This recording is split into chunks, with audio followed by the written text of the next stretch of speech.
ওটা বিজয় করেছেন। ইতিহাস যেটা বলে যে ইতিহাসে যুবকদের হাতে প্রচুর বিজয় হয়েছে, এই জন্য দাজ্জালের সবচেয়ে বড় ভয় হচ্ছে যুবকদেরকে নিয়ে। কথা কি বুঝতে পারতেছেন এবার?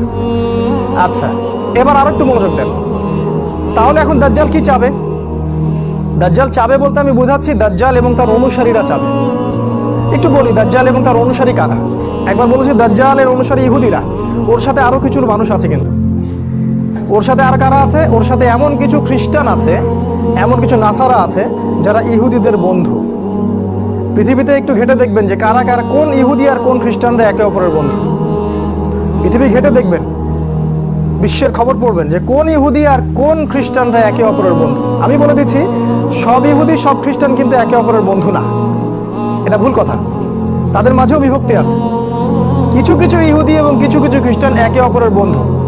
তাদের নাম আমি বলে দিচ্ছি, তারা হচ্ছে Israel, Britain, America, France, Germany, এদিকে কানাডা, এদিকে অস্ট্রেলিয়া, ইন্ডিয়া। এই যে ইহুদি খ্রিস্টান সভ্যতা এবং তাদের সাথে কিছু মোশরেক, আর অবশ্যই আমাদের মতো কিছু মুনাফিক।